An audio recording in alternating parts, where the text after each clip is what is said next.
Il était une fois, dans les vastes plaines de l'Afrique australe, un homme dont le nom résonne à travers les âges, Shaka Zulu, le légendaire guerrier et visionnaire. Son histoire est empreinte de bravoure, de conquête et de leadership inébranlable. Suivez-moi dans les pas de ce héros mythique, et plongeons ensemble dans les méandres de son existence fascinante. Découvrez comment Shaka, tel un lion rugissant, a uni les tribus dispersées pour former un empire puissant, défiant les limites de l'impossible. Bienvenue dans cette nouvelle vidéo de la chaîne Les Merveilles de l'Afrique. Cliquez sur le bouton d'abonnement et préparez-vous à être transporté dans un monde d'aventure et de connaissances, où chaque vidéo est une fenêtre ouverte sur les trésors du passé. Nous pouvons commencer. Le peuple zoulou est originaire de la région de l'Afrique australe, principalement située dans ce qui est aujourd'hui l'Afrique du Sud. Avant de devenir un royaume puissant, les Zoulous vivaient dans des zones rurales, principalement dans des huttes traditionnelles et des villages dispersés. Le père de Shaka Zulu Sanzanga Kona est né dans la région de l'un de ces villages du nom KwaZulu Natal vers la fin des années 1760. Il appartenait à la tribu Zoulou, qui à l'époque était relativement petite et peu influente. Leur économie reposait sur l'agriculture, l'élevage et le commerce. Sanzanga Kona a accédé au pouvoir en tant que chef de la tribu Zoulou. Au combat et à protéger la nation des Amazulu. Cependant, son règne a été marqué par des luttes de pouvoir et des rivalités internes. Il a dû faire face à des défis pour maintenir l'unité et la stabilité de sa tribu. Un jour, lors d'une cérémonie, Sanzanga Kona rencontra la mère de Shaka Zulu, Nandi, une femme exceptionnelle et courageuse. Elle était originaire du clan Langeni, sa beauté et sa sagesse étaient légendaires. Leur rencontre fut le début d'une histoire d'amour passionné, mais leur relation n'était pas acceptée par tous. Certains membres du clan Zoulou désapprouvaient leur union, car Nandi était issu d'une lignée inférieure. Malgré cela, leur amour était fort, et ils décidèrent de rester ensemble malgré l'opposition.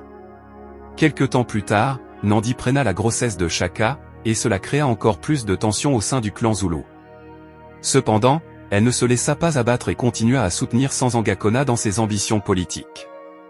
Elle joua un rôle important dans les combats menés par le clan Zoulou, apportant son soutien et sa sagesse.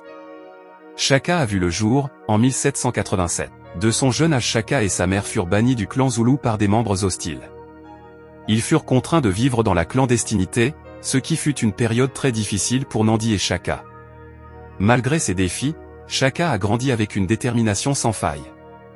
Il a été élevé par sa mère Nandi dans des circonstances modestes, mais elle lui a inculqué des valeurs de courage, de résilience et de vision. Ces qualités ont guidé Shaka tout au long de sa vie. Nandi fut finalement réintégré dans le clan Zoulou à la demande de Shaka, devenu adulte et puissant.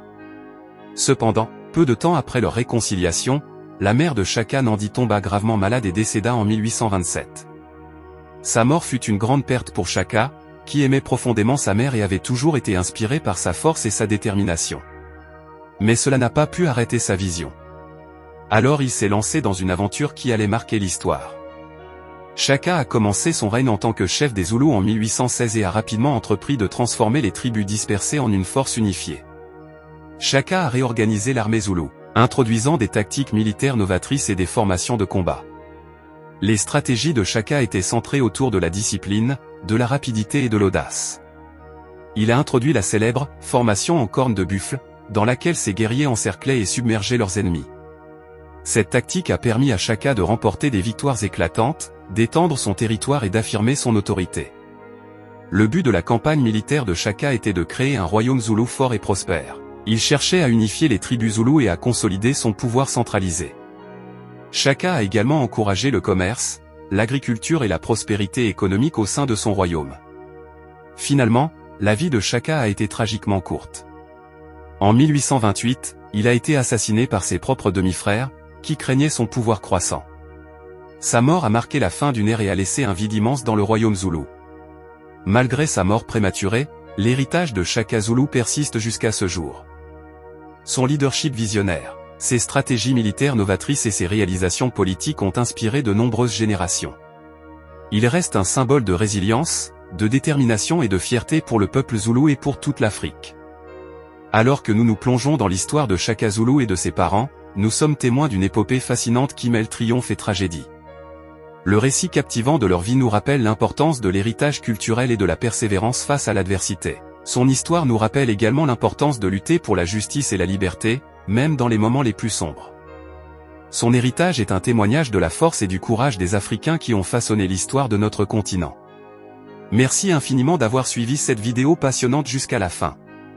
J'espère sincèrement que vous avez apprécié le contenu et que cela vous a inspiré. Si c'est le cas, n'hésitez pas à vous abonner à ma chaîne pour ne manquer aucune de mes futures vidéos captivantes. En vous abonnant, vous rejoignez une communauté dynamique de passionnés qui partagent les mêmes intérêts. Ensemble, nous pourrons explorer davantage, apprendre de nouvelles choses sur le continent africain. Je suis impatient de vous retrouver dans les commentaires et de vous offrir du contenu toujours plus incroyable. Merci encore, et à très bientôt sur ma chaîne.